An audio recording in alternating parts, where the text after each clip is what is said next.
Hello again, everyone, and welcome to a very special edition of This Week in the World of Football. This is episode number 357 for August 13th, 2024, and it's our 7th anniversary extravaganza. I'm your host, Randy Snow. On this week's episode, the Duluth Harbor Monsters are your 2024 champions in the Arena League.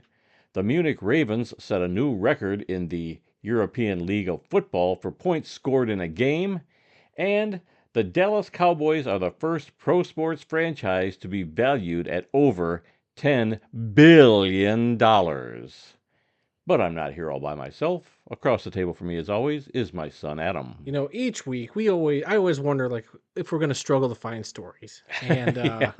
there is never a shortage of something interesting always happening. You always figure out three things, no matter what, to make our headliners, and boy, we got some doozies this week. Yeah, well, the one about the Cowboys, just came as I was finishing the script just before you walked in, Right. and all of a sudden, oh my gosh, this just came out. Tuesdays are always the day when all the news hits. I don't care, good, bad, whatever. Tuesday is the day, and Yeah, it's when we release this awesome show that we've been doing for 7 stinking years that you didn't want to do originally. Yeah, I did not. No, 7 years ago today was our first episode. It crazy. It was terrible. I thought it was going to be a throwaway episode. I thought it was just a practice thing, and then you were like, oh, let's post that.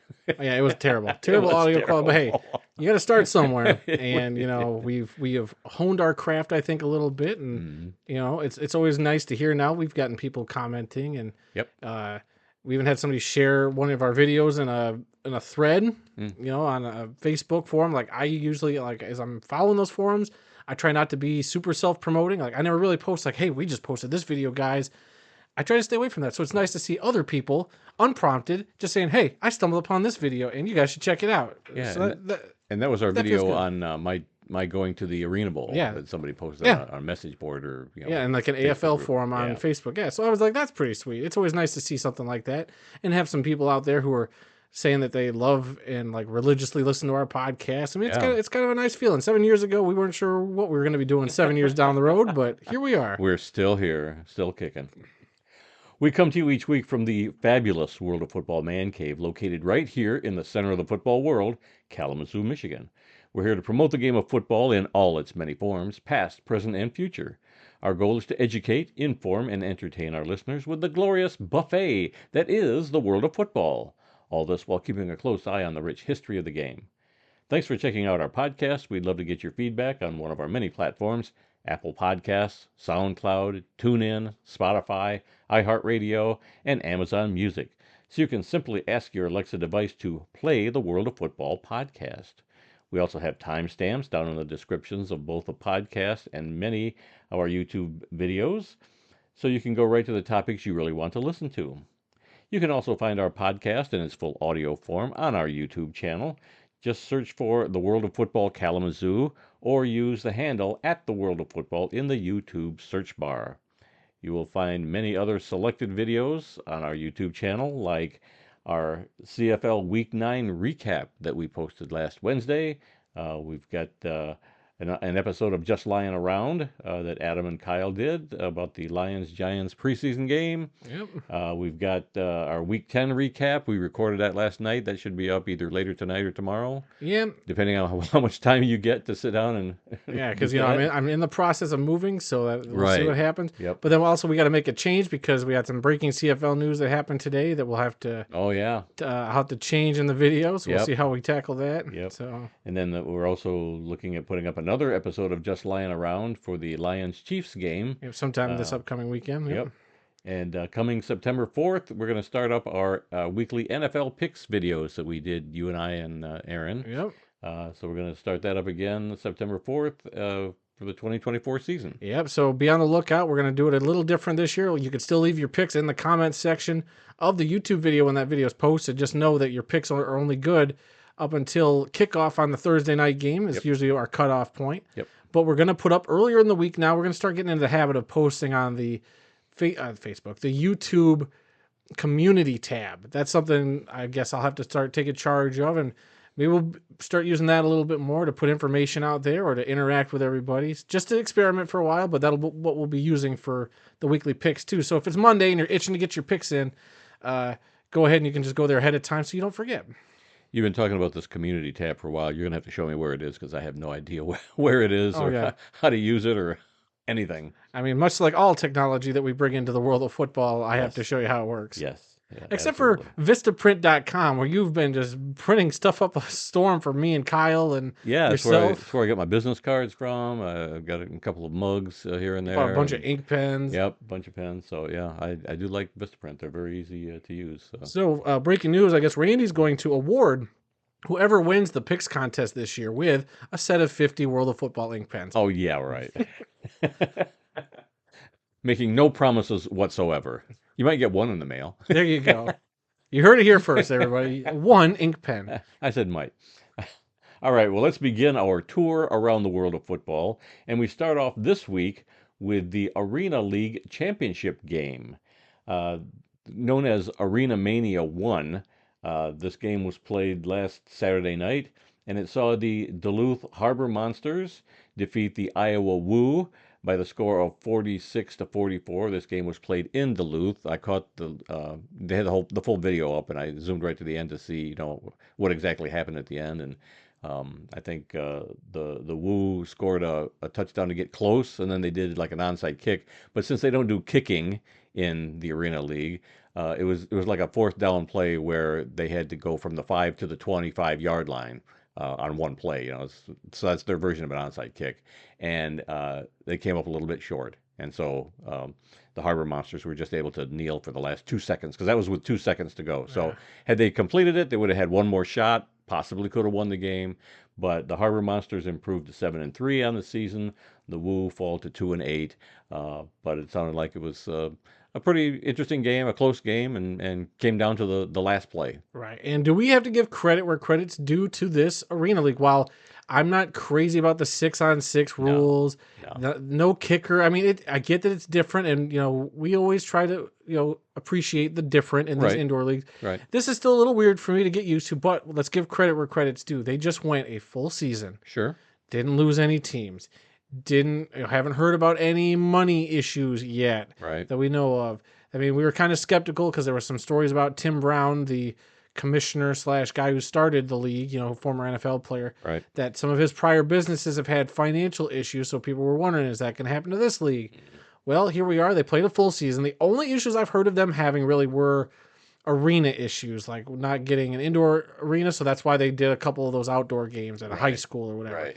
So I guess those are minor things, and they said in a letter that they were going to address it. They put up some sort of post for their fans, like, hey, we were very proud of the season, and we know we got some stuff to work on, including, getting arena deals, secured or whatever, blah, blah, blah, I'm paraphrasing. But so that's interesting to see. So gotta give them credit. Yep. And we already know that they're going to have 2 expansion teams set for next season. Yep. One in Eau Claire. They're going to be called the Jammers. Yep. And then you're going to have another team called the Hot Springs Wise Guys, or Hot Spring. Yeah, Hot Springs. So that'll bring the league to 6 teams next season. Mm-hmm. Interesting. So keep an eye out on this league. I also kind of like the idea of them calling their championship game Arena Mania. It's kind of got that wrestling flair to it. I know there's probably a little bit of crossover with people who are football fans and wrestling fans. So calling it Arena Mania is interesting. And I don't know. I mean, maybe next year we'll try to get a little more into this. I mean, if there's a team that's within driving distance, I mean, just to say we at least checked out a game, might be interesting. It might not be our brand of football. I mean, we had 7-on-7 in Kalamazoo when there was the Continental Indoor Football League. Right. But traditional 8-man is what we're used to. Right. But I won't sneeze at 6-on-6. It is just weird that there's no kicking and there's no goalpost. So, like you said, I would go check out a game just to see. When I've seen some of it, either on YouTube or whenever I've seen some highlights, the fields have always looked really nice. Yeah, they look like they put together nice stuff. They've got some quirky, fun names and fun logos, and the logos are right in the middle of the field from what I could, from the games I could see. And I bet you the merchandise sells pretty good with these cool logos and quirky names. So. Yeah, so if somebody from the Arena League wants to hook us up, I mean, we'll try to come out to a game. Shoot. We'll talk about your league. We'll make a video. How about that? Yeah, well, Eau Claire, Wisconsin would be, I think, the closest team to us right now. well, I'm sniffing a trip maybe. We'll see. Depending on if my girlfriend lets me. Yeah. Yeah. Same here with my wife. Okay, so now we're going to go north of the border, and we're going to talk some Canadian football, and we're going to turn it over to Adam for that. That's right, everybody. It was Week 10 in the Canadian Football League. Can you believe it? We are at the halfway point of this 2024 CFL season. Every year, it just seems like this season just flies by, and it's done before we know it. Yeah. I mean, shoot, they play 20 weeks. 21 weeks. 21 weeks, and we're already just like, where's the time gone? Well, I'll tell you where it's gone. It's gone into a lot of amazing games this season, including our first tie in the CFL since 2017. Because on Thursday night, it saw the Saskatchewan Roughriders defeat the Ottawa, well, not defeat, I guess they tied the Ottawa Redblacks. I'm so used to saying defeat, but they tied 22-22 in double overtime. You watch this game. I remember I caught the highlights because I didn't realize that they only played 2 overtimes and then that's it. Yeah. And then they just call it a draw. Yep. So very interesting. I've been thinking that Ottawa's been that up and coming team. Saskatchewan's been pretty consistent lately too. So to see 2 teams genuinely evenly matched, which we talked about on the show, which everybody will see tonight or tomorrow. You see a lot of ties, and sometimes you're like, well, that one team kind of, let it happen. But this was truly the most evenly matched game I think I've seen. Right. Yeah. I mean, it was tied at the end of the first quarter, tied at the half, tied at the end of the game. After the first... Ottawa got out to like a little bit of a lead there for a bit, but then the first touchdown came with the Saskatchewan Roughriders there towards the end of the game, and that's when, once they got to overtime, then that's when obviously all the scoring happened, but yeah, still. They each scored a touchdown in the first overtime, and they each scored a field goal in the second overtime, and that was it. Yeah, and like you said, the last time there's been a tie in the CFL was 2017, and that also involved the Ottawa Redblacks, a game against the Calgary Stampeders. I think that was 31-31. Okay. Yeah, and I think we were talking about that. That was probably right before we actually started this podcast, because I can't remember if we had actually talked about it. It was September, so we would have been about a month in. Dang. 4 or 5 episodes. So maybe we did cover it. I just don't remember that time. I do not recall. Yeah. And when you got 7 years of podcasting under your belt, I'm sure there's some episodes we're gonna be like, did we talk about that? Yeah. Yeah, I look back at some of the scripts. I keep all of them, and I look back and I'm going, I don't remember that story. Right. It's fascinating. All right, then Friday night saw the Toronto Argonauts get revenge on the Calgary Stampeders 39-25. Obviously, last week Toronto blew that big fourth quarter lead to the Stampeders, and the Stamps, came back and won that one. This game, though, the Argonauts had to do a little bit of a comeback and pretty much dominated after that. So, congrats to the Argonauts. They also benched their quarterback Cameron Dukes for Nick Arbuckle. Yes. Yeah. So. Interesting there. We'll see that both these teams, the Argonauts and the Stampeders, kind of been mirror teams for me. They're both up and down. They both can seem to win at home. A little bit of struggles on the road, it seems like, especially if you're Calgary. I can't remember Toronto's home. Yeah. Calgary is 4-0 at home, and they're 0-4 or 0-5. 0-5 on the road. So. All right, and then your defending champion Montreal Alouettes defeated the Hamilton Tiger Cats on Saturday night, 33-23. The Alouettes continue to prove, top to bottom, why they're the best team. Doesn't matter who's playing quarterback right now. Yep. That team is just built to insert guy to play quarterback, and we will still win.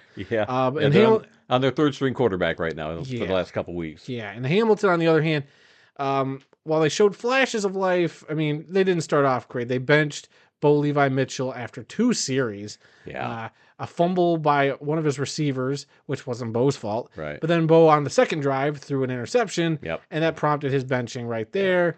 I get it, you need a spark, but I would have given him one more drive maybe. But man, that's tough for a veteran like Bo Levi. Yep. And then on Sunday, the Edmonton Elks got their second straight win of the season by defeating the British Columbia Lions 33-16. This is also the 3rd loss in a row for British Columbia. Vernon Adams has been hurt. He's out this week. And then even Trey Ford, a guy we've been loving, gushing over, got hurt early in the game. Despite starting, he was like 6 for 6. Yes, he was. Got hurt, and then McLeod Bethel-Thompson comes in, does some cleanup duty, and actually holds on and leads the Elks to a win.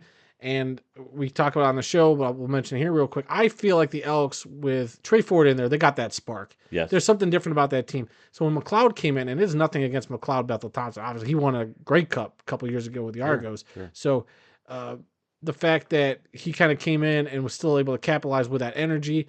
I don't know if that energy's been missing when he was in the starting lineup. I don't know, but he at least came in and was able to ride that wave, it seems like, with the Elks.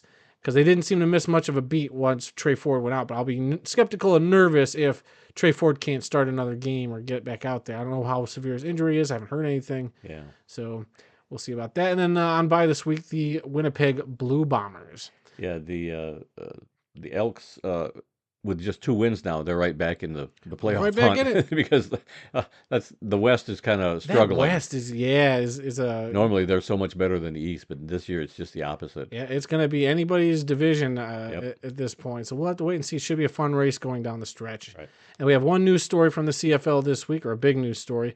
There was another one, but we won't talk about it here. We talked about it on the weekly show, so check that out. But Nathan Rourke, a quarterback we've talked about for the last few weeks, was once again released by an NFL team. He was released by the Falcons after just signing with them last week. He played in the preseason game this past weekend, only completed 3 passes, but he had a couple other ones that were like in the breadbasket and the receiver just dropped. So I don't know what the deal is, why they cut him, but fear not, fans of Nathan Rourke, because he is returning to the British Columbia Lions, they announced today. So he will be back up there in British Columbia with Vernon Adams. So I thought Vernon Adams has still had a decent season. He's looked a little shaky the last few games, but we don't know how long he's going to be out. Right. So does Nathan Rourke come in and provide that spark? Because we were thinking there for a minute British Columbia was one of the top teams, and then they've just kind of slipped. Yeah, they were 5-1 before they lost the last 3 here in a row. So we'll see what happens there.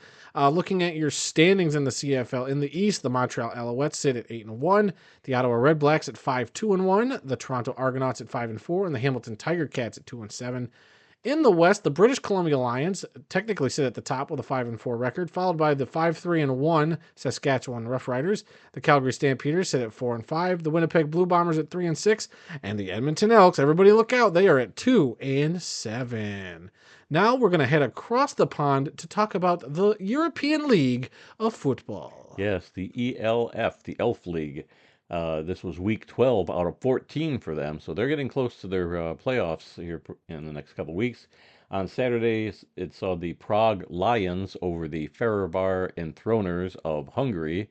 No, they're Switzerland. Yeah, I got that wrong. But anyway, Prague over Fehérvár 9-6. This was the Lions' first win of the season. They were 0-10. They're now 1-10. So good for them getting off the winless streak finally against a halfway decent Fehérvár team. Also on Saturday, it was the Frankfurt Galaxy over the Madrid Bravos by the score of 37-20. And the rest of the games were all on Sunday. Tyrol Raiders of Austria over the Stuttgart Surge. 45-42, and this was the first loss of the season for the Surge, who were 9-0 at that point. Now 9-1. The Paris Musketeers over the Cologne Centurions, 57-7. You think that was a beatdown? No. Here's the next game. The Munich Ravens shut out the Barcelona Dragons by the score of 90-0. Woof. This was the ELF record for most points scored in a game, obviously. I looked at the stat line. It was 35-0 at halftime. You told me I had to go watch the highlights. Were you disappointed? And I did. Some crappy tackling by Barcelona. I mean, oh my God. What were these guys thinking out there? But it was 35-0 at halftime. And then the Ravens scored 34 points in the fourth quarter alone and 55 total in the second half. They just ran over these guys. Barcelona's been struggling all year. They kind of started off okay, and then whatever happened there, the week 4 or 5, when we talked about it, something happened with that team where they just kind of imploded. They gave up at halftime for one game where they were already down 54-0, I want to say. And then they lost the next week. I think the week before that they lost 50. So they've been blown out in several games this year. So this Dragons team is just trying to get to the end of the year and regroup.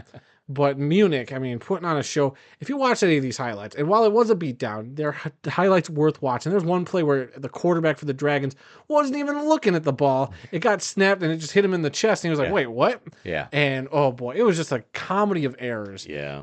Some of these highlights, guys couldn't tackle, like you said. It seemed like a lot of these guys were just so slow they couldn't even keep up with the Ravens guy. Right. Guy would find an inch of daylight and would be gone to the house. It was something else. I mean, and most of the touchdowns was either a very long pass, catch and run, or a very long run. Yeah. So it's not like they were doing a 2-yard run on the 2-yard line. No, man, they were midfield and completing a pass for a touchdown. Should have looked at some of the running stats. through the defense for a touchdown. Oh my gosh! I mean, if you put up that many points, I would have loved to have seen the stats. I know there was a couple guys that at least had 2 or 3 touchdowns apiece. Probably, so, yeah. I mean, I wasn't paying attention. But that, I mean, they put on a clinic, or it was either that or Barcelona just didn't. Some of those guys didn't know how to play. So tough to see. I mean, you feel bad for Barcelona watching something like that happen. Yeah. All right, let's see. Also on Sunday was the Berlin Thunder over the Wrocław Panthers of Poland, 36-34, in an actual close game for a change. And finally, it was the Rhine Fire over the Hamburg Sea Devils, 51-2. I guess you could call that pretty much of a beatdown. And then on bye this week was the Milano Seamen, the Vienna Vikings, and the Helvetic Mercenaries. All right, let's take a quick look at the standings in the 3 different divisions. In the East, it's the Vienna conferences. You keep calling them divisions, but we got conferences written down there. And I wrote it right down, conferences. All right, in the Eastern Conference, the Vienna Vikings sit in the top spot with an 11-0 record. They've clinched a playoff spot already. The Berlin Thunder are next at 5-6. Wrocław Panthers at 4-6. Farivar Enforcers at 2-8, and the Prague Enthroners. You keep calling them enforcers. They are enthroners. Okay, enthroners. And then the Prague Lions at 1-10. In the Central Conference, the Stuttgart Surge at 9-1, Tirol Raiders at 7-3, Munich Ravens at 7-3, Milano Seamen at 3-7, Barcelona Dragons at 2-8, and Helvetic Mercenaries at 1-9. And then finally in the Western Conference, it's the Rhine Fire at 10-1. They've also clinched a playoff spot. The Paris Musketeers at 8-2, Madrid Bravos at 7-3, Cologne Centurions at 4-6, Frankfurt Galaxy also at 4-6, and the Hamburg Sea Devils at 2-8. The only team that I'm aware of right now that have officially been eliminated. It surprises me because the Prague Lions are sitting there at 1-10, and you think they would have been eliminated. Yeah, depends on the division they're in and how everybody else is playing. I guess so. Yeah, but that's the only team that I've actually seen a graphic saying, this team's been eliminated. Yeah. There might be others, I don't know.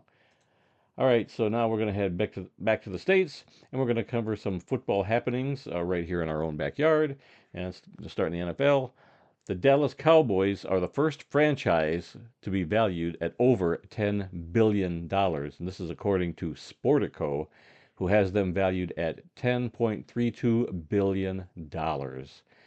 The Los Angeles Rams are second at $7.79 billion. New York Giants are third at $7.65 billion. Patriots are fourth with $7.31 billion. And the 49ers are fifth at $6.86 billion. Forbes magazine, who's the other one that ranks the team, values every year, they probably have a list coming out next month because last September they valued the Cowboys at $9 billion. So they'll probably come up with a similar number and have the Cowboys over $10 billion, which is strange because, they haven't won a championship in what, 20 years? Yeah, like that. And what, they just got blown out in the playoffs. Right. But people still love the Cowboys. I mean, the Cowboys fans, they're everywhere. They're worldwide. Yeah. They've got the brand. They've got the logo and, name recognition that everybody knows them. People don't like Jerry Jones and what he's doing with the team. Not even his own players like him, apparently. But still, people are fans of the team. And I mean, I get it. I mean, you're a big brand like that. I mean, I can't deny it. I mean, we see Cowboys fans up here all the time. Oh, yeah. I mean, unfortunately, because of that also, then the networks, cover them to no end. And oh, yeah. So, whatever. It is what it is. I mean, they're the brand for a reason. They were great in the 90s. They were great back in the 70s. Mm. I'm sure you loved Roger Staubach growing up. I did, yes. So, I mean, I get it. That's kind of ingrained in American culture, sports culture, I guess, at least. Yeah. But, I don't know. We'll see. I mean, lately, nobody cares. Yeah. While they have the biggest brand, I want to say that not a lot of people care. Yeah. Clearly, some people care because it's worth $10 billion. Right. All right. J.J. McCarthy, former Michigan quarterback and national champion, had a very impressive debut with the Vikings this past weekend in a preseason game. Here we go, talking about impressive preseason games, everybody. Yeah, which preseason means nothing, but he did have some impressive stats. The number 10 overall pick in the 2024 NFL Draft made his preseason debut Saturday night in a 24-23 win over the Las Vegas Raiders. He completed 11 of 17 passes for 188 yards, 2 touchdowns, an interception, and a passer rating of 116.8. That's very impressive, even though it is preseason and it doesn't mean crap. Preseason stats don't mean squat. Yep. And then just a little while ago, I read that he's going to undergo surgery for a torn meniscus, and he will be out for at least a few weeks, but it could be longer once they get in there and they see how bad this injury is. I don't know what it's. I mean, not even just J.J. McCarthy. The Lions, Jahmyr Gibbs had a hamstring. Right. There have been so lot of injuries many injuries this preseason. I don't know if it's just because we're in an age now where all that information just it's right there, pops up at your fingertips, and there's always somebody getting hurt in practice or dealing with something. It's just been absolutely crazy. Yeah. Is it that? Is it just that? Oh, the information getting out quicker, or like now that everybody's glued to everything NFL now. Like back in the day, you probably like pick up your newspaper and probably see injury updates in your newspaper, but that was it. Nowadays, it's Adam Schefter reporting on all these injuries or whatever. And yeah, your phone dings and all of a sudden here's all the news you want to know about your team or whatever. Or is it the NFL's training camp set, building up with conditioning and all that? Is there a problem with this? Because there's just so many injuries right now to key players. Right. It's injuries that you'd feel like would be preventable. Stuff in a practice. Like, what are we doing in a practice? I know Dan Campbell's like, we want to put the pads on day one, but I mean, there's got to be some limitations. I mean, I don't know what it is. I mean, somebody please enlighten me what you think, because I'm at a loss here, because it just seems like every day there's somebody. Yeah. Big, small, doesn't matter. Like, we're going to talk about Hard Knocks here in a second, but it's just like there's somebody all the time. Rookies getting hurt, veterans getting hurt, guys out for the year already, and we haven't even played barely a preseason week. So it's just absolutely crazy right now. Yeah, well, you saw, like in that documentary Quarterbacks that followed Patrick Mahomes, how he was like year round. He's training and stretching and working with a personal trainer and all this. And I just wonder if a lot of these guys, don't take it seriously. Don't take it that seriously. They come into camp, where they've been, laying on the beach for 3 or 4 months doing nothing, thinking, I'll get in shape once training camp gets there. And that's the way it was back in the 40s and 50s. I mean, these guys would come in out of shape, and they would spend the training camps getting in shape. Right. And now you can't do that. So I just wonder if maybe that's a part of it. I don't know. Maybe. I mean, it's quite possible. I mean, well, all the technology that's available to these guys and what the teams spend on their, conditioning coaches and their programs that I'm sure all these guys have access to. Maybe they don't take advantage of it. I have no idea. I'm not there. But it's just wild to me that it seems like either every year, every couple of years, we talk about like a big injury bug. Yeah. And it's just, I don't know what it is, what the solution is. But yeah, like you said, Patrick Mahomes, it seems like he takes, he doesn't look like a Greek god. He comes in with a little belly, but he's conditioned. Right. He's gotten dinged up. I mean, injuries are going to happen no matter what. Sure. But to prevent some of the, the hamstrings, like the tears and stuff that it just come from, it just seems like just lack of preparation. Mm-hmm. I don't know. Well, I'm sure there's somebody out there who's more of an expert that could address that. But from where we're sitting here in Kalamazoo as fans, it's a little eye opening. Mm-hmm. So yeah. And then this story you just brought to my attention a little while ago. 15-year-old John Agnello saved a woman's life. I guess this was back in June or July. July, yeah. After her car flew into Lake St. Clair, which is just off Detroit. He was wearing an Amon-Ra St. Brown jersey when he jumped into the water to save her. Today, St. Brown and the Lions invited him to training camp, something we weren't able to do for the second year in a row because we couldn't get a ticket. Hold on. Clearly, we have to just save somebody's life wearing Lions jerseys, and we'll get invited to camp. Yeah, I know. It's not sour grapes. I'm happy for the kid here. Sounds like sour grapes to me. Quite. Let's see. So he got invited to training camp, and they surprised him with a new Amon-Ra jersey and tickets to the Lions season opener against the Rams on Sunday Night Football. So pretty good cool for him. Yeah, he deserves it. I'm glad the team recognized him for that. You retweeted the video. I retweeted it. Yeah, there was a local news reporter that gave the whole story. So if you want to watch that, you'll see him with Amon-Ra getting the new jersey. It's pretty cool. That. So it's pretty nice. So yeah. Very happy for him. Amon-Ra, his interaction with Lions fans has been nothing short of like really awesome. Yep. I mean, we get it. We're Lions fans. We're going to be rooting for our homer. But it does genuinely seem like he cares about Lions fans. Like we got to see him in person at the NFL draft. Yep.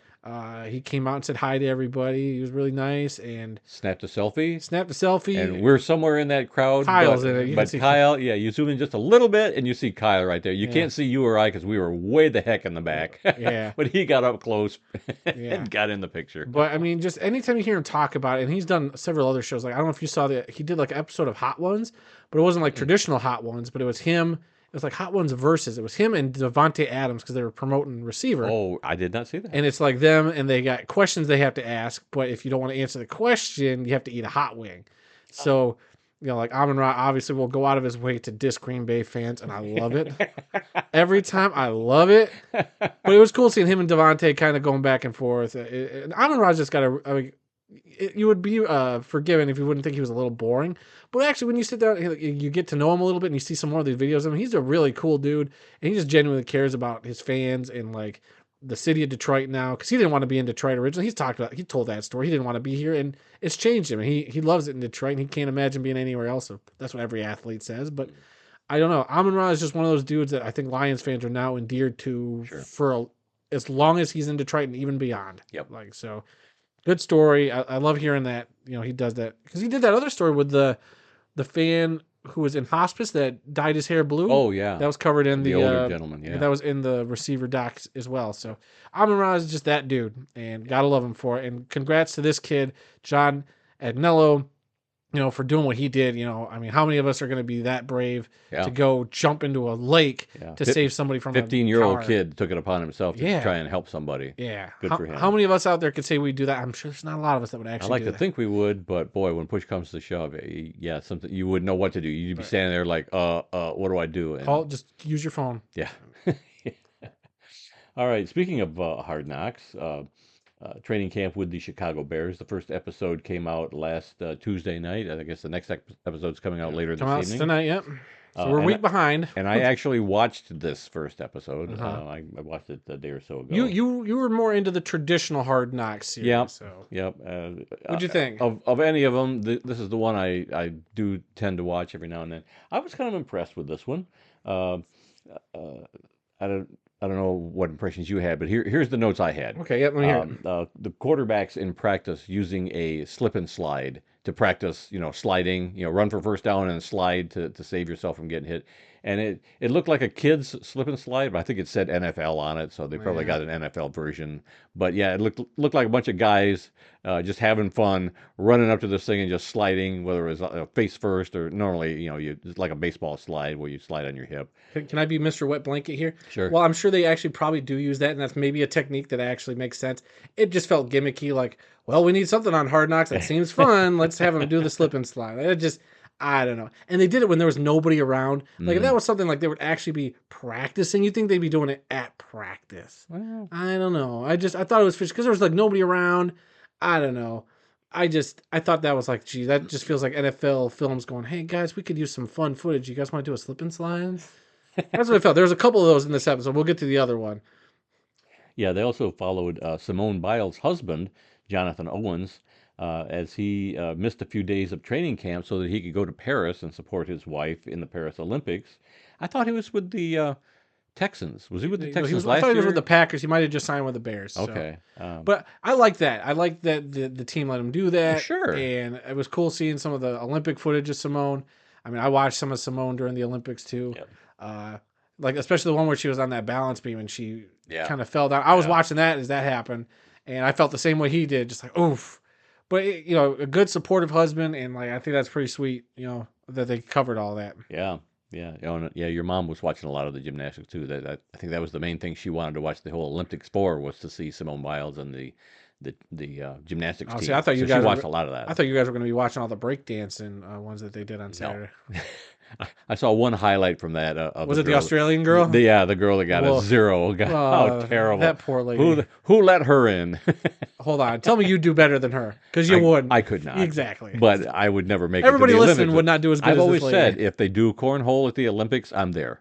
I will try out. You can't even. You hold on. You can't even play cornhole in real life here. So let's just. I can beat you. Oh my God! All right. We'll put it on the YouTube channel, everybody. The next time we play cornhole, we will put it on the YouTube channel. On our Detroit Lions cornhole set that we've got. I'm sure we'll have a Labor Day game coming up, so I will kick your butt. But the best thing about this Hard Knocks episode was Theo Benedette, I think is how you pronounce his last name. He's a rookie center for the Bears out of the University of British Columbia. He got up and sang "I'm Proud to Be an American" by Lee Greenwood, your standard patriotic song. And he started out with his shirt off, and then he I was wondering where that was going. ripped his pants off, and he had this Eagle Speedo. Speedos with an eagle on the front and an American flag on the back. That was the highlight of the whole show for me. But then they showed him in the Hall of Fame game, and he was snapping the ball back on an extra point or a field goal, I forget which one, and he hurt himself, and he's going to be out. I think it's a season Several, yeah, all of preseason. all of preseason, yeah. For all the preseason. So I don't know if he'll actually make the team or if they'll bring him back in the regular season, give him another shot. I don't know. So that was kind of heartbreaking to see that happen, because he was the highlight of that first He was the highlight. That was another part that made me kind of roll my eyes and go, "This is just them trying to capitalize on that magic that Aiden Hutchinson brought." Yeah, maybe that's my Lions bias, but that's just how it felt. and he had the guy standing by him that with had the little symbols. Teeny, tiny symbols. That was funny. For the symbol. I'll give you that. That was actually pretty good. But then, and I didn't write down this guy's name, but they had like a third string quarterback for the Yeah. Bears who got into the game. He was like the first guy I was genuinely like, I want to see what they do with this guy or follow this guy. Yeah, I undrafted didn't catch rookie. his name, but his parents were there, and they were high fiving each other. Hey, it's his first NFL pass, yay! And then the game got suspended due to lightning, so he wasn't out there very long. I don't know if he got just one series or maybe a series or two, but yeah, what a way to get into the NFL. Have your debut on national TV, and then all of a sudden the game was canceled because of Austin Reed, I believe is his okay. name. But yeah, what a sad thing to happen to him when he looked like he was doing pretty decent. Yeah. And then the weather killed the. Yeah, I haven't really paid attention to the Bears preseason game this past week. I know Caleb Williams actually played in it. Caleb Williams. So the things I wanted to talk about was Caleb Williams and this whole thing. I'm not impressed. I don't know if it's just because I'm a Lions fan and I hate the Bears. I mean, I generally am not as hyped as everybody else seems to be about Caleb Williams. I don't think he'll be terrible. Don't get me wrong. Yeah. He seems like a smart kid. But of course, with this NFL films footage with Hard Knocks, I try to temper expectations. Right. Because there's a lot of hype around him. Because the first year I watched Hard Knocks, it was the Tampa Bay Buccaneers. I tell the story all the time. And I was like, this team's going to be great this year. Like, wow, I'm really impressed watching their Hard Knocks. And they went 5-12 or whatever that year.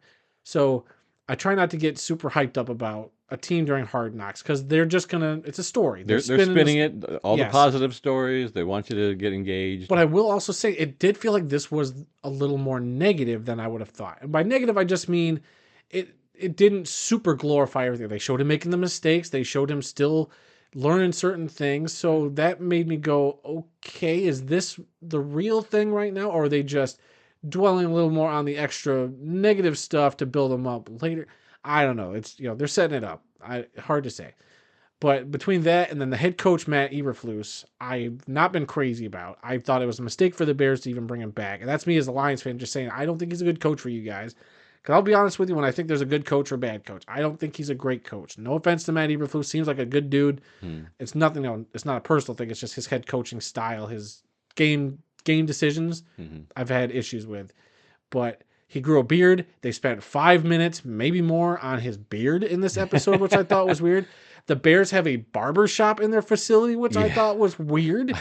Yeah, that I couldn't believe. I'm like, oh my God, look at that barber pole that's going around and it's got the Bears logo on it. I mean, maybe every team's got something like that. I don't know. I mean, every team's got something. You're like, really? Sure. That team's got that? Yeah. I don't know. Whatever. The Bears got a barber shop in their facility.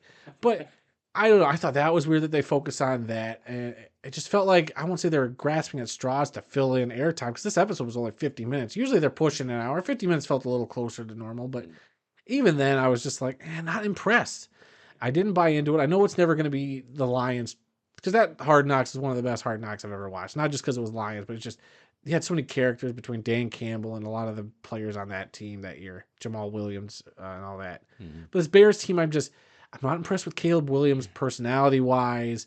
Matt Eberflus seems to have a personality, but hard to say. I mean, it was cool when they brought in Nick Saban. Nick Saban kind of gave a pep talk for a little bit. But that seemed a little staged to me. that also, felt maybe a tiny bit staged. Yeah. But I mean, I didn't know that Eberflus was No, I did not. a linebacker in the MAC, and Yeah. so I thought that was kind of cool. So I don't know. First episode, I mean, I'll keep watching, but Yeah, I might watch it's one. confirming a lot of my I'm not a big fan of Caleb Williams, and I'm not a big fan of Matt Eberflus, and nothing really here's changed that. Yeah. Yeah. They're talking, about the quarterback there, Williams, um, so much that they they just, oh, this is going to be the best quarterback we've had in many years. Well, I thought you just had the best one, Oh last yeah, back in year, 2021 when they and drafted Justin Fields, I said the right, same thing. and he's gone. So And before that, are they back going in to give this guy a 2018 whole when they season drafted before Mitch they? Trubisky, same thing. Yeah. And before that, back when they drafted whoever that guy was before that, I can't even remember before that. But they've Walter had, Payton? no, everybody knows Walter Payton's one of the greatest running backs of all time. I'll still give you that. But no, seriously, it's been the same story with the Bears. Their list of quarterback failures has Right. been very noteworthy. It rivals the Browns' quarterback troubles. Right. It mirrors the Lions' quarterback troubles between Scott Mitchell to Matt Stafford. That in between area there is a wolf. Yeah. A killer's road of terrible quarterback play. The Denver Broncos have been dealing with that since Peyton Manning left. So this happens to franchises. And of course, the big story will always be the Bears never having a 4,000-yard passing quarterback yet. We'll see if Caleb Williams can do it or not. He's definitely got the weapons around him. Don't get me wrong, but I don't know. I am not sold yet. It's just, and I can't judge the kid. It's one preseason game that he didn't even play in. Yeah. It's training camp so far, and I don't know. I'm trying not to. I never try to overhype preseason. So Well, the Bears are kind of like the Lions. Their fans are very passionate. They want this team to succeed, Yes. but I just don't know if they're on that cusp yet. all right, and we as Lions fans want the Bears to fail. So Absolutely. and we know the Bears want us to fail. Yep. So And the we all can Packers. agree we all And want the the Vikings. Packers and Vikings to fail. So Absolutely. All right, let's move on to some college news. Singer Pitbull has bought the naming rights to Florida International's college football stadium. It's a 5-year deal worth $6 million. He's going to pay the school $1.2 million per year. He will also create an anthem for the team. Florida International is going to host Central Michigan on September 7th in the first game in the newly named Pitbull Stadium. So, okay. we had the Jimmy Kimmel Bowl last year, last couple of years, and I don't Well, even know then if it he's became the still. Gronk LA Bowl last Yeah, year. so this is the new thing, but naming rights to a stadium is a little bit different. That's very different. So that's very interesting. And then a guy who's also going to buy, not only am I going to buy the rights to name the stadium after myself, I'm going to sing the theme song. And I think he said that he's got some brand of vodka that's going to be sold at the stadium. Now that they sell alcohol in the stadiums, he's going to be selling his vodka in the stadium during the Man, game. how soon before Dwayne The Rock Johnson does that to sell his tequila in one of those stadiums? Hard to say. Man, are you telling me when we get SoFi The Rock Stadium brought to you by Zao Tequila or whatever his brand is called? Goodness gracious. I don't know. Okay, you tell me Ford Field's Mom Spaghetti Stadium presented by Eminem, where Eminem's going to come up with a new Lions theme song. That's what's not, next. That's not too far fetched. I don't think that's going to happen. Well, I'm trying to think what others. What's Taylor Swift's a fan of the Chiefs? Is Taylor Swift going to buy the rights to Arrowhead Stadium and call it the Swifty Bowl and write the new theme song, which features Travis Kelce in a top hat? The possibilities are endless. Well, I think we just got our first highlight for next year. Oh my God. We should just recopy that one and paste it in this year. Yeah, there you go. And this bit we just did 10 minutes ago. Yeah, it was going to be on next year's highlight. There you go. Write it down. For the 8th anniversary. All right, the University of Michigan, I wrote this down, is bringing back Jim Harbaugh as an honorary captain for the August 31st home game against the Fresno State Bulldogs. But in the words of Lee Corso, not so fast, my friend. Yeah, and you can see down a little farther, I have the follow-up. Jim Harbaugh has backed out of being the honorary captain of the Wolverines season opener against Fresno State. His parents, Jack and Jackie, will stand in for him. He said something about, well, I need to concentrate on, my team's first game. It's like 7-8 days later, their first home game of the season.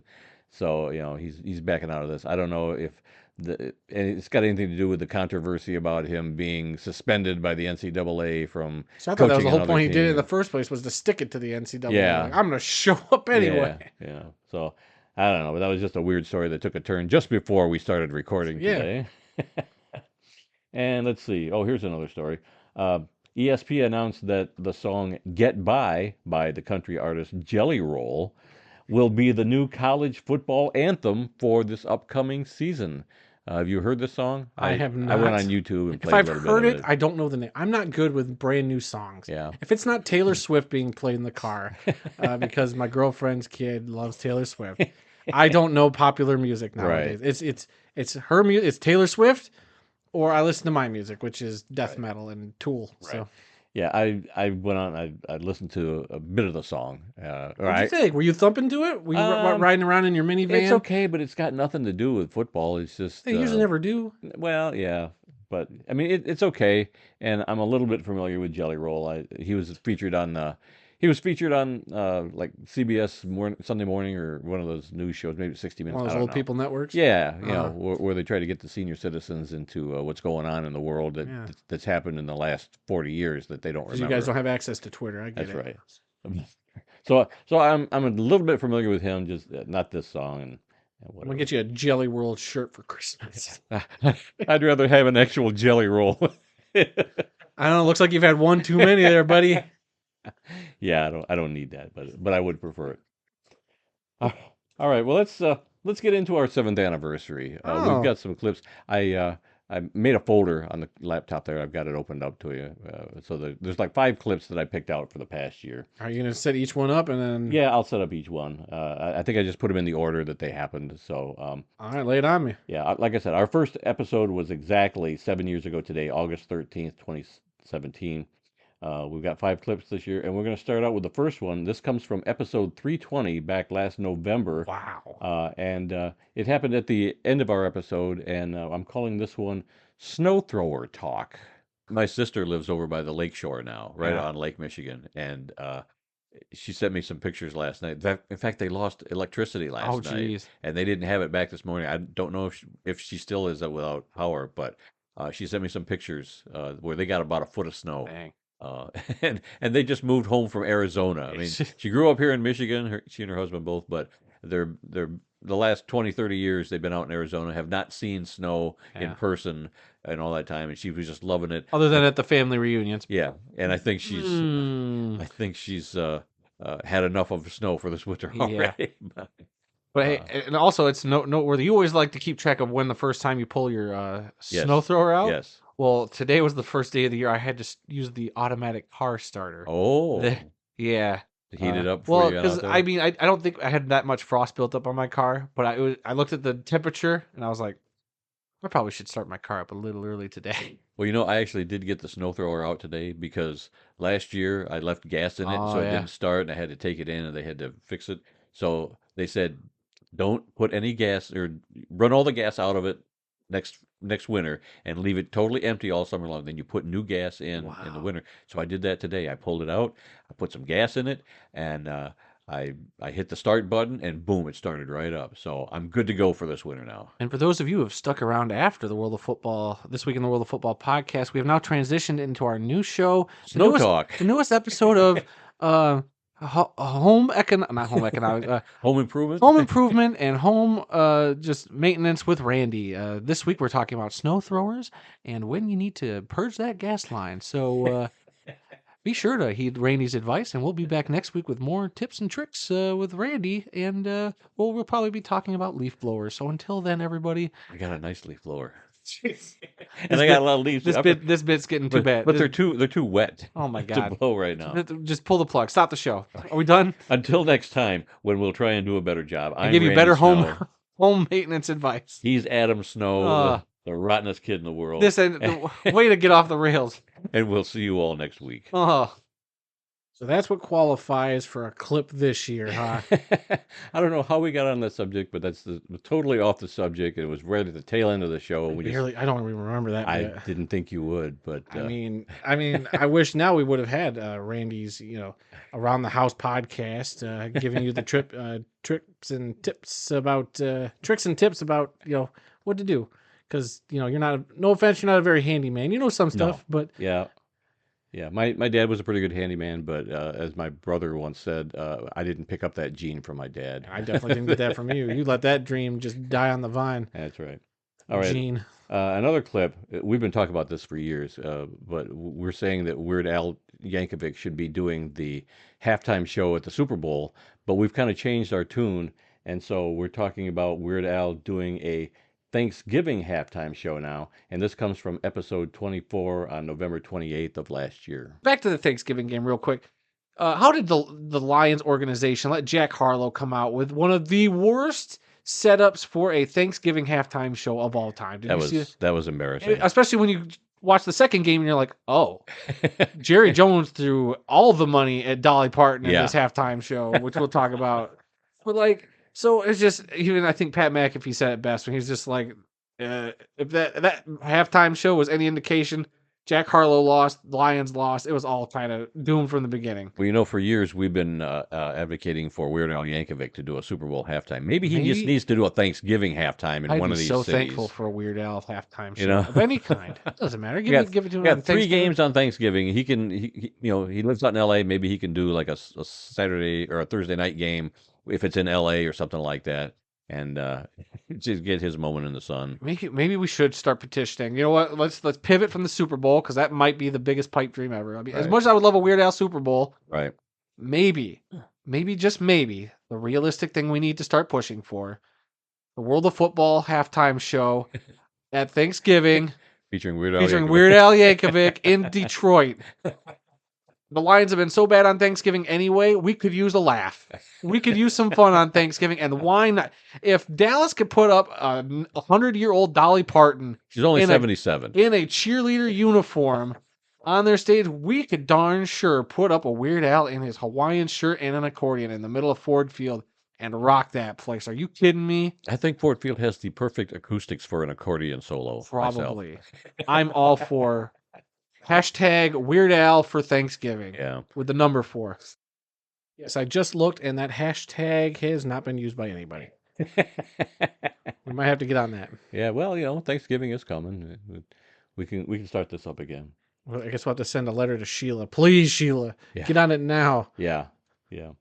Okay, the next clip is you talking about something. I don't even remember what you were talking about. What's it called? What's this clip? It's called Adam talks himself out of his own opinion. What? You got on this opinion about this. something, and I forget what even you were talking about. But by the end of your ranting and raving, you had changed your opinion. I started out, I like this. Now I don't like it anymore. Oh, well. So this is Adam talking himself out of his own opinion from episode 337 on March 26, 2024. Hard Knocks in season could follow an entire division this coming year. What do you think about that? I think it's going to be way too much. Because I don't watch that anyway. Logistic-wise, they already have NFL film crews at all the different games. So game footage-wise, they're set. But now you're talking about a crew that's already been, you got one good crew that does one locker room. Mm-hmm. And you're talking about, and I'm not saying that everybody at the NFL film staff is, would be watered down if they had to break it up. But to me, you're getting your best crew, and you're getting a B team, a C team, a D team, crews of guys that might not normally be your. They got to be there all day long for all the behind the scenes stuff, stuff in the quarterback room, and different stuff like that. And maybe they could set up stuff where they don't have to be there. Maybe you only need a couple people there just to monitor all the cameras you install into the facilities. I just feel like that's a bit much. While I am interested in this concept, I am very for this concept. How fascinating. We're going to follow the AFC West. Ooh, okay. So we get the drama between the Raiders and the Chiefs and the Broncos and the fourth team that I can't think of, the Chargers. There we go. With a Jim. So many great personalities in that division. So many interesting ways and angles you can watch the drama unfold of the season that those teams have had going into the stretch. The dismal 0-16 season Jim Harbaugh is going to have in Los Angeles. There's a bunch of different ways you could do it. I just feel like that's a lot. Remember when they did the 2 teams for Hard Knocks? LA and the Chargers and Rams. Yeah, that was interesting. It was interesting, but I feel like that was preseason. That wasn't in season. That's true. That was preseason, but think of because they were jumping back and forth, and there were times where I think we said, I want to go back to that, because since you're focusing on more teams, all the interesting stuff, you feel like you have to cut it short because you're obligated to talk about 3 other teams. If you stuck with 1 or 2, that's less time you have to focus on. You're just dividing your time up differently. I just don't know. I like the idea of it. Like I said, the drama, the storytelling you could do about within the division. I mean, we look at our own division, the NFC North, the drama that unfolded there. Ooh, Detroit trying to get their first division win. Right. Minnesota's right there. Green Bay's on the rise at the end of the season. Ooh, even the Bears are kind of sneakily being good. Could they sneak in? That was all great drama. But we're already watching that unfold week after week. Do we really also need, I guess this is my own counterpoint to that, do we really need a more in-depth look at that when we're already seeing it? Right. What's more interesting to me is focusing on a locker room. Even I'm not a big fan of the end season. No, I don't care for it at all. I do already feel like I've already seen the drama unfold on the field, so I'm going back and watching. I don't know. If it was my team, it might be different. But I feel like all these teams do their own version of like a in-season, behind-the-scenes stuff that we don't need this. Well, the one thing I will say about this is... I can't believe I talked myself out of that. I was all for it. I think I just talked myself out of it. I don't think I want this at all now. It takes a great mind with great thoughts to talk me out of my own, thoughts and feelings. And it just so happens it was myself. Normally, you have nothing good to say about any of my opinions, but there's a time when you actually changed your own opinion when you started thinking about it. Yeah. When at the time that we were talking about this, we didn't know what division it was going to be, right. And you were just speculating it might be the AFC West. You just use them as an example. I guess now we know it's the AFC North with Cleveland and Cincinnati. It's actually, and I'm sure we talked about it, actually probably a really good division. I mean, most of those teams made the playoffs last year. Yeah. Did every team make the play? No, the Bengals were the only team that missed the playoff. But that division, they were right there in it though at the end. So that's a division that's right up there in terms of quality teams. Yeah, I don't know if I'm even going to watch it. Like you said, we'll see. We already know all the drama because everybody's got a cell phone, all of these news flashes and everything. You're constantly inundated. All the teams have their own YouTube channels and their social media feeds, and we get all that. Yep. So, what's next? I just think it's a bit too much. All right, the next one comes from May 21st, 2024, episode 345. What day is that? And this was where you were reading my birthday with the other players that were born that day. And we threw this one in just because it happened to be on my birthday. I remember this all too well. And finished his playing career with the Baltimore Ravens in 2011. So... And that's it for today's birthdays. Not so fast, my friend, in the words of Lee Corso. And I have a little birthday statement to read here, prepared not by myself. Let's see here. Center Randy Snow, whose age is none of your business, played his high school football for the Maple Valley Lions in Vermontville, Michigan for one season in 1976. His career highlight, singular, was when the team gained 10 yards on a quarterback sneak in a game with Randy leading the way. He graduated from Kellogg Community College back in whatever year that was in Battle Creek, Michigan, with the help of some credits earned through his community college of the Air Force. He attended his first NFL game in 1975, that being the Detroit Lions and Green Bay Packers. His first USFL game was back in 1983 between the Michigan Panthers and Chicago Blitz. His first Canadian Football League game was in 1994 between the Toronto Argonauts and Calgary Stampeders. His first Arena Football League game was back in 2000, seeing the Grand Rapids Rampage take on the Tampa Bay Storm. His first women's tackle football game occurred in 2002 between the Southwest Michigan Jaguars and the Detroit Danger. His first Arena Football 2 game occurred in 2003 between the Quad City Steamwheelers and Louisville Fire. He attended an Alliance of American Football game in 2019 between the Memphis Express and San Diego Fleet. His first official XFL game was in 2023 when he saw the St. Louis Battlehawks defeat the Las Vegas Vipers. And his first ever United Football League game just happened this past year in 2024 between the Michigan Panthers and the St. Louis Battlehawks. He also has visited his first gridiron grave all the way back in 2006. That would be the grave of Newt Rockne, and has been to a total of 54 graves so far. He began podcasting this show with myself back in 2017, and the rest, as they say, is football history. Now, a lot of these games, you were there with me. Yeah. The first arena game, I think you were with me. Yep. First women's game, arena game I was, yeah. I remember being at that game. I thought that was just me and my brother Bob. Nope, that was you and me. Okay. Oh, that's right, because, I went back for a second time, yeah. Yeah, the AAF game down in Memphis, you and I went to that one along with Aaron. You and I went to that Battlehawks Vegas Vipers game. Yeah, we got videos on those last two there. Yep. And you've been with me to a lot of gridiron graves. All you kids. Definitely not 54 of them, I'll tell you that. No. But yeah, it's been a journey. But yeah, hey, thanks. That was well written, just not well read. I don't know. It was all over the place, if you ask me. They say that hubris is the pride that blinds, Randy. And the fact that you even included that clip, and also the fact that you wrote that, made me read it on a show. I thought it'd be funny. I mean, it was something. I don't know if it was funny. The funny part was how you kept massacring everything that I wrote. Well, if it was better written, I mean...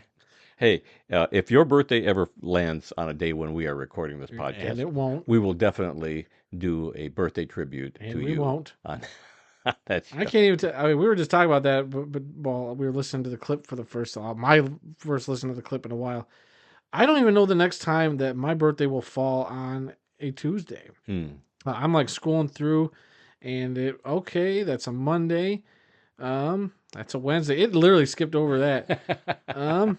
It's going to be a long time before it is ever on a Tuesday. I am all the way in 2032. Oh, jeez. Let's see. All right. Well, if the podcast makes it to 2033, Randy, we have 9 years till my birthday's on a Tuesday. Okay. Are we still going to be doing this show by then? Who knows? Oh, boy. We'll be putting this out on hologram by then, probably. Yeah. Live from the World of Football Nursing Home in Kalamazoo, Michigan, it's Adam and Randy on a respirator. All right, that got really dark. Yeah, it did. Thanks for that. You're welcome. Let's see. Our final clip today is Adam making fun of my favorite team in the European League of Football, the Milano Seamen. Man, you just went off on this. You wouldn't stop. You did this like the first 3 weeks that we started carrying games. You wouldn't let up about it. This was from actually the third week, and I think I'd had enough by then. Yeah, I guess I shouldn't be shocked that you and your love of semen would want to bring this up on an anniversary show just to commemorate your love for semen. This comes from episode 347 back on June 9th of this Phrasing. year. And then the final game on Saturday, the Milano Seamen over the Helvetic Mercenaries of Switzerland by the score of 14-7. This was the first win of the season for Milano. They had a bye in week 1 and they lost last week. Oh, who's Milano? I thought they were the Seamen. Or are you trying to avoid saying that, the Seamen? I said the Milano Seamen. You just said Milano. The second time I didn't have to use the... Okay, I'm just saying you were avoiding the word. I mean, the Seamen did a really good job. Here we go. They completed the game. Uh-huh. They got their win. I sent you the image after they won because you were at your baseball game. Uh-huh. And I sent you the thing. You're like, yay, they won. And I turned to my girlfriend. I was like, man, my dad really loves the Seamen. He really does. He's so happy that they won. Kudos to them. This was a very defensive game, though. The Seamen defense came to play. Speaking of getting a little defensive, we need to stop this conversation and move on to the next. Next team. I'm just trying to hype up the Seamen here because it was a very low-scoring game. But I'm not kidding when I said that Milano's defense, was a big difference maker. I know they fired their offensive coordinator last week. Yes, they did. Looks like they could still use somebody to call that offense, but defense-wise, not a problem. So good for the Seamen. They really, stuck it to the Mercenaries and came out with that victory. A coming out party of sorts. On Sunday in the ELF, it was the Paris Musketeers over the Frankfurt Galaxy, 25-22. Why are you laughing? I don't know. You got any jokes about Frankfurt? Nope. Don't make fun of my team. Another year, another bunch of clips that will go down in infamy. Well, it's always something. Every year we do this. So if you're new to the show, like I've said before, go back and listen to our 6th anniversary show, our 5th anniversary show, because there you'll find a lot of these highlights. So we've already got one clip for next year. Yeah, apparently. I'm going to write this down after we're done. Oh my goodness.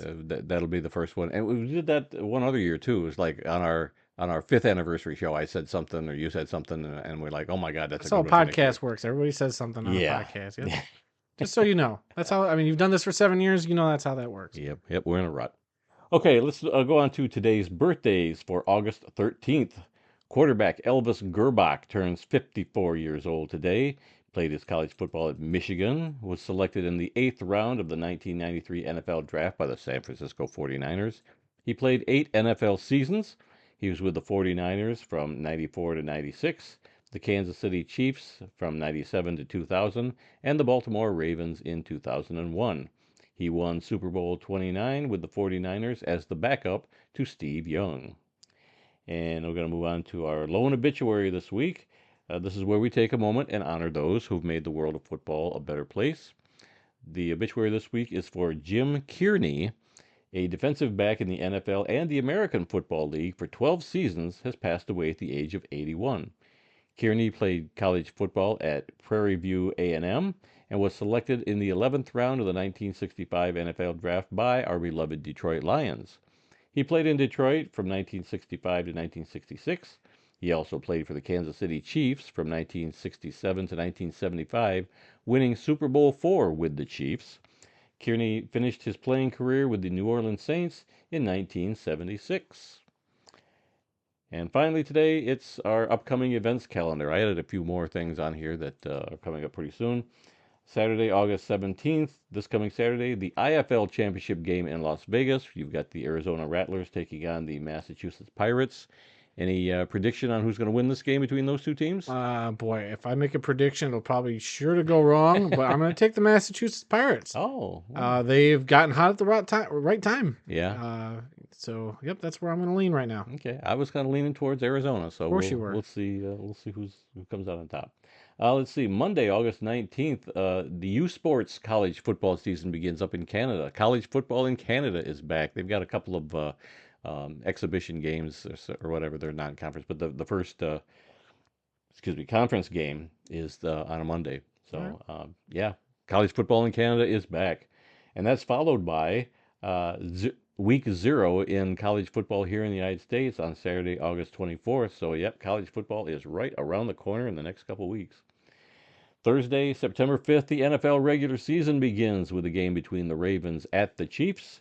And the very next night, Friday, September 6th, the Eagles will take on the Packers in Sao Paulo, Brazil. That game is exclusively on Amazon Prime. Sunday, September 22nd, the European League of Football Championship game will be played. Like I said, they've only got 2 more weeks of the regular season. I think like 3 maybe weeks of playoffs? Yeah, 1 or 2 weeks of playoffs. And I think they got 3 rounds, yep. Okay. And then October 26th on a Saturday, the CFL regular season will come to an end. Their playoffs will start, and they will culminate on Sunday, November 17th with the 111th CFL Grey Cup game in Vancouver. We will be there. We've got our tickets. We've got our hotel. Got our passports ready. So we are good to go. We're looking forward to seeing a Grey Cup game up there. That'll be awesome. It will be. All right. Anything else before we close out this 7th anniversary extravaganza today? Nothing really new to report, unless, are we planning on exchanging gifts of any kind? No. Because if so, the traditional gift for the 7th anniversary is copper, I believe. So copper. It's copper. That's the 7th anniversary. So if you want to get me a copper gift, I will not shy away from that. A copper pot to make spaghetti in? To make spaghetti. Spaghetti sauce? Yeah. Nope. Well, I got my gift. I got a couple more CFL T-shirts. Just gifting yourself stuff. Yep, huh? That's right. Hamilton Tiger Cats. I got 2 from them today. Well, I guess the other gift is wool. So the traditional gifts are either copper or wool. Yeah, So, there's a modern and a traditional. yeah, so I don't think either one of those appears. if you want to get me a wool cap with the World of Football logo on it, here you go. Add it to the notes. Actually, I got one over there that Aaron got for me. Oh, yeah. Well, that's yours. All right, well, that's all the time we've got for this week. If you learned something during this podcast about the incredible amount of diversity that exists in the world of football, then we've done our job once again. Visit our website at theworldoffootball.com for news, links, upcoming events, original articles, videos, and more. Our email address is info@theworldoffootball.com. You can follow The World of Football on Facebook, X, and Instagram, where the address for all 3 of those is TWOF Kalamazoo. New episodes of this podcast are posted on Tuesdays and are available on SoundCloud, Apple Podcasts, TuneIn, Spotify, iHeartRadio, and Amazon Music. So you can simply ask your Alexa device to play The World of Football podcast to hear us on whatever Alexa devices you may have. You can also find the full audio version of this show over on our YouTube page. Just enter The World of Football Kalamazoo, or use the handle @TheWorldOfFootball in that YouTube search bar to find us. So please spread the word, subscribe, rate, review, give us a like, leave us a comment, and please come be a part of the football conversation. And thanks everybody for joining us with our 7th anniversary show. Next week we'll start year 8. It seems unbelievable that we've been doing it this long. I mean, yeah, 10 years is going to be coming around the corner. Yeah. I mean, shoot. Yep, it sure will. Time goes fast. All right, remember, folks, some people may love football more than we do, but nobody, and I mean nobody, loves more football than the 2 of us guys sitting here in Kalamazoo talking football.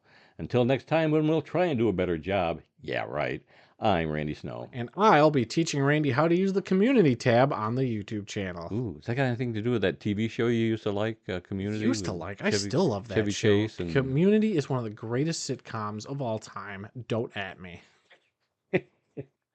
We'll see you all next week.